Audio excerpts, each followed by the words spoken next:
ओम शांति।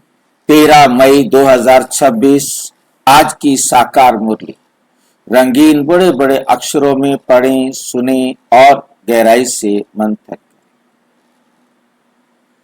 हम प्रतिदिन प्रातः 4 बजे, 6 बजे, 8 बजे मुरली मंथन करते हैं।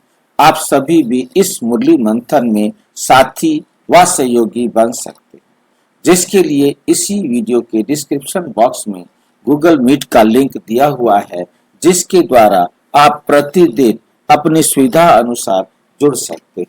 यदि जुड़ने में कठिनाई हो रही है तो सामने इसी वीडियो में नीचे चलती हुई लाइन में व्हाट्सएप नंबर देख रहे हैं, उस पर मैसेज करके आप लिंक पुनः प्राप्त कर सकते हैं, प्रश्न पूछ सकते हैं, सुझाव दे सकते हैं।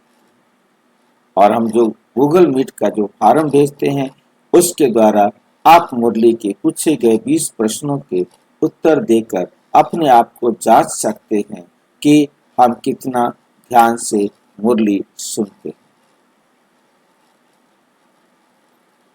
और बड़ी खुशी होती है जब हम अपने प्रश्नों के उत्तर देते हैं।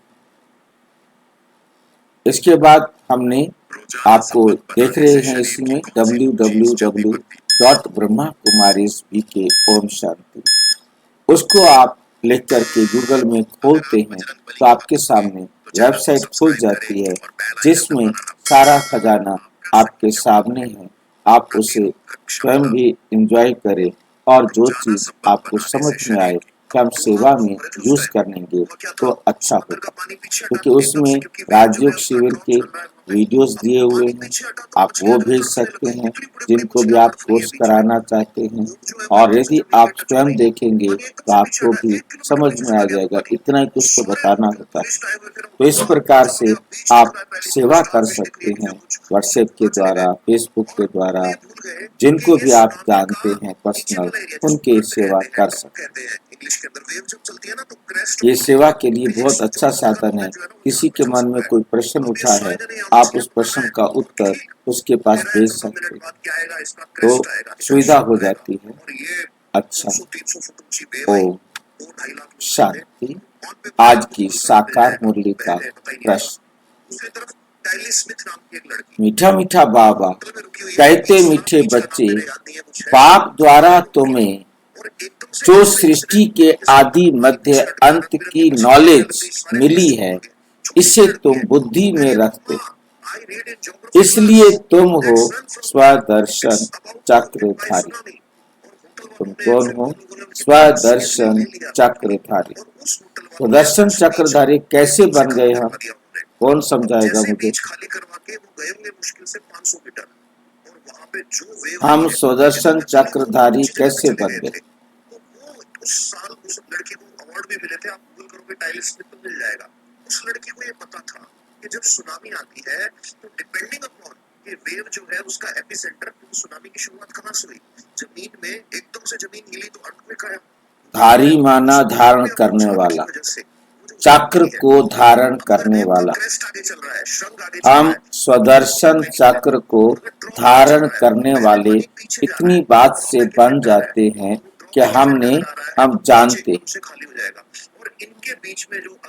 बाप द्वारा तुम्हें जो सृष्टि के आदि मध्य अंत की नॉलेज मिली है, ये नॉलेज मिलना और इसे बुद्धि में धारण करना, ये हमें स्वदर्शन चक्रधारी बना देता है।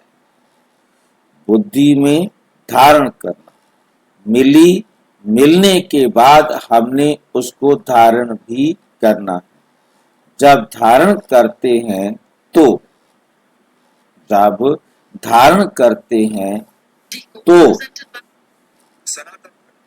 क्या होता है? हम स्वदर्शन चक्रधारी बनते। जब तक हमने उस प्राप्त ज्ञान को अपनी बुद्धि में धारण नहीं किया। बुद्धि में धारण करने का मतलब क्या होता है? स्वरूप बनना।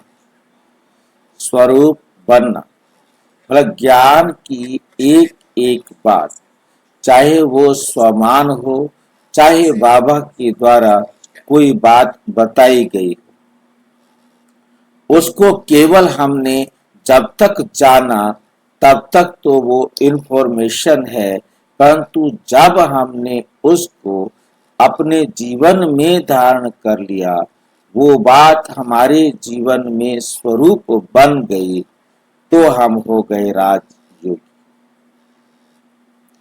जितना जितना हम अपने में धारण करते जाएंगे, उतना हम राजयोगी नंबर में, रेस में आगे बढ़ते जाएंगे।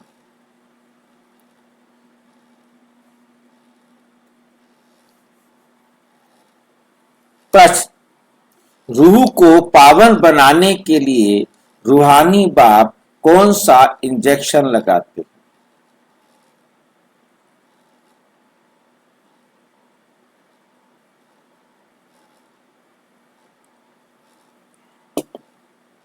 हमें इंजेक्शन लगाने की जरूरत क्यों पड़ रही है? हमें क्या बीमारी है भाई? हाँ जी, ज्ञान का इंजेक्शन लगा। वो ज्ञान का इंजेक्शन लगाए, बीमारी तो बताओ पहले। हम पावन बनना चाहते हैं, क्या बीमारी लग गई जो हम पतित हो गए? देह अभिमान की बीमारी लग गई। तो ये इंजेक्शन किसको लगाना है? देह को लगाना है या आत्मा को लगाना है? आत्मा को लगाना है। अब क्योंकि बीमार आत्मा हुई है, हमारा डॉक्टर आत्मा का सर्जन है, तो वह आत्मा का इलाज करेगा। अब बीमारी जो होती है तो इंजेक्शन फिर उसी चीज का लगाया जाता है, किसी और चीज का तो नहीं लगाया जाएगा ना। बेशक बीमारियां बहुत होती हैं, बहुत बीमारियों में भी इंजेक्शन लगाया जाता है, परंतु उस इंजेक्शन में दवाई अलग अलग होती है। उस इंजेक्शन में दवाई अलग, बीमारी की अलग दवाई होती है। हम ये कहकर अपने आप को नहीं कर सकते कि ज्ञान का इंजेक्शन, वो तो इंजेक्शन लगाना हो गया, परंतु ज्ञान की किस बात का इंजेक्शन लगाया?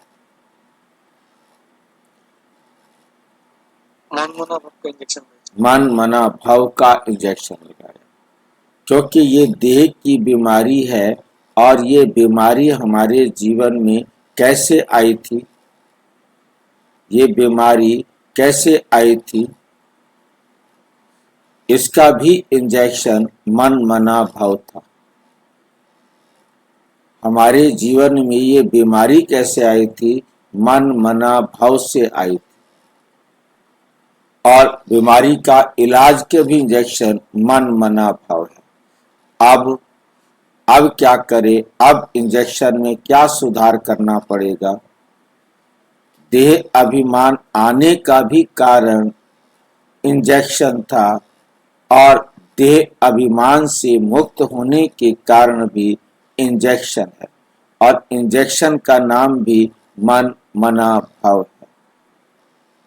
क्योंकि जो बीमारी को लाने का कारण है, वही बीमारी को निकालने का भी कारण है। उस मन मना भाव में हमें तब वो इंजेक्शन लगाया था माया ने, और ये इंजेक्शन लगाया है बाबा ने। तो दोनों के इंजेक्शन में क्या डला हुआ था? क्या डला हुआ था? माया ने इंजेक्शन में क्या डाला होगा, और बाबा इंजेक्शन में क्या डालते हैं?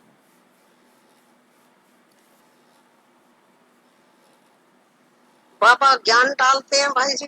हाँ, और माया? और माया तो पता ही है, वो तो वो अज्ञान, बता देती है ना, वो अज्ञान डालती है। कर देती है। माया अज्ञान डालती है और बाबा ज्ञान डालता है। इंजेक्शन का नाम है मन मना भाव। इंजेक्शन का नाम है मन मना भाव। बाबा ने हमें स्मृति दिलाई, और माया हमें विस्मृति दिलाती। बाबा हमें आकर ज्ञान की स्मृति दिलाते हैं, माया ज्ञान की विस्मृति दिलाती है। जैसे जैसे ज्ञान की स्मृति बढ़ती जाती है, धारणा होती जाती है, हम माया के चंगुल से, देह अभिमान से निकलकर आत्म अभिमानी बनते जाते हैं। जैसे जैसे आत्मा में ज्ञान की विस्मृति होती है, हम धीरे धीरे देह अभिमानी बनते जाते हैं। ज्ञान की विस्मृति हमें देह अभिमानी बनाती है, ज्ञान की स्मृति हमें क्या बनाती है? देही अभिमानी बनाती है, आत्म अभिमानी बनाती है। तो बाबा को इंजेक्शन लगाना पड़ता है, माया को कोई इंजेक्शन नहीं लगाना पड़ता, क्योंकि माया है नहीं। माया हम कहते हैं जो है नहीं। तो ये इंजेक्शन जो बाबा ने लगाया, इसको हमने जितना मंथन किया, तो ये हमारे जीवन में ज्ञान की धारणा होने से हम पावन बन गए। फिर हमने धीरे धीरे इस ज्ञान को विस्मृत किया। तो जब हमने ज्ञान को विस्मृत किया, तब भी हमने मंथन किया। पहले अब हम मंथन कर रहे हैं, अपने आप को समझा रहे हैं कि मैं आत्मा हूं। बार बार ये समझाकर हम आत्मा पावन बनेंगे। परंतु जब सतयुग में आएंगे, हम इस ड्रेस को पहनेंगे, तो हमने सोचा कि हम नाटक करने के लिए जा रहे हैं, कॉस्ट्यूम पहनकर, ड्रेस पहनकर पार्ट बजाएंगे। परंतु हमने इस संसार में आकर इस देह के द्वारा पार्ट बजाते बजाते इस देह को मेरी देह धीरे धीरे समझते गए। हमारा अब इतना सेंटर्ड होते गए, क्योंकि ये भी हमने मन मना भाव किया, मेरी देह है, मेरी देह है, मेरी देह है, ये तेरी देह है। ये मेरी तेरी ने इतना ज्यादा हमको धीरे धीरे हद में ला दिया कि हम अब क्या हो गए? मेरे को मैं में आ गए।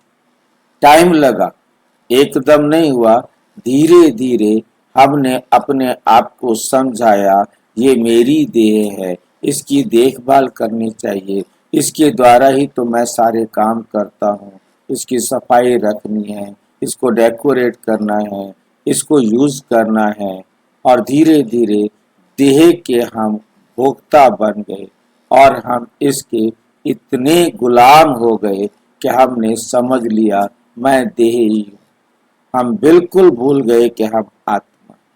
उसके लिए भी हमने रोजाना मन मना भाव किया, ये मेरा बच्चा है, ये मेरा बच्ची है, ये मेरा पति है, ये मेरी पत्नी है। मतलब हमने उसके ऊपर इतना, जितना हम शक्तिहीन होते गए, ज्ञानहीन होते गए, विस्मृति में आते गए, उतना हमने इन रिश्तों को और गहराई से पकड़ना शुरू कर दिया। अब बाबा कहते, बच्चे ये सब आत्माएं आजाद हैं, स्वतंत्र हैं, और अब तुम इस सच्चाई को समझो और बार बार अपने आप को समझाओ और इसमें से निकलो। तो ये है ज्ञान का इंजेक्शन। और अज्ञान का इंजेक्शन तो ऑटोमेटिक लग जाता है। जैसे जैसे हम भूलते गए और जैसे जैसे हम स्मृति में, दोनों में हमने करना मन मना भाव है। अपने मन को बैठकर मनाना है। कोई भी चोरी करने के लिए, डाका डालने के लिए, कोई भी पाप कर्म करने के लिए एकदम तैयार नहीं होता। पहले वो समझाता है, सारे कर रहे हैं तो मुझे भी करना चाहिए। वो कहते भी हैं कि तुम भी करो, तुम भी करो। तो जब तक उनके साथ हम मिलते नहीं, तब तक वो कहते रहते हैं और हम अपने आप को प्रिपेयर करते रहते हैं कि हमें भी इनके साथ ये गलत काम करना चाहिए। पाप कर्म है, पता है, करना चाहिए। सारी दुनिया कर रही है तो हमको भी करना चाहिए। तो मन मना भाव का ये इंजेक्शन रूहानी बाप के सिवाय कोई लगा नहीं सकता। कमाल की बात यह है कि ये हमारे को जगाने के लिए जो रूहानी ज्ञान का इंजेक्शन लगाया जा रहा है वो परम पिता परमात्मा के सिवाय सारी आत्माओं को नहीं लगा सकता। हम बाबा की नर्स हैं, हम मास्टर सर्जन हैं, इसलिए परमात्मा के इस ज्ञान इंजेक्शन को हम औरों को लगा सकते हैं। परंतु वंडरफुल बात यह है हम इंजेक्शन लगा सकते हैं और उस इंजेक्शन की दवाई को अपने अंदर भरना, अपने अंदर धारण करना, वो हर आत्मा का अपना अपना पुरुषार्थ। बाप कहते हैं मीठे मीठे बच्चे तुम मुझे याद करो, अर्थात मेरी श्रीमत पर चलो। ये है पुरुषार्थ, ये हर आत्मा का अपना अपना पुरुषार्थ है। बस याद से ही आत्मा पावन बन जाएगी। बैठकर जितना मेरी श्रीमत पर चलेंगे, मेरे कहे अनुसार अपने आप को समझाते जाएंगे तो आत्मा पावन बन जाएगी। इसमें संस्कृत आदि पढ़ने की भी जरूरत नहीं है। बाप तो हिंदी में सीधे शब्दों में सुनाते। रूह को जब ये निश्चय हो जाता है कि रूहानी बाप हमें पावन बनने की युक्ति बता रहे हैं, पावन बनने की युक्ति बता रहे हैं, तो विकारों को छोड़ती जाती है, तो विकारों को छोड़ती जाती है। जैसे जैसे पावन बनते जाएंगे तो विकार क्या होंगे, छूटते जाएंगे। जैसे विकार आते गए थे ऐसे विकार छूटते भी जाएंगे।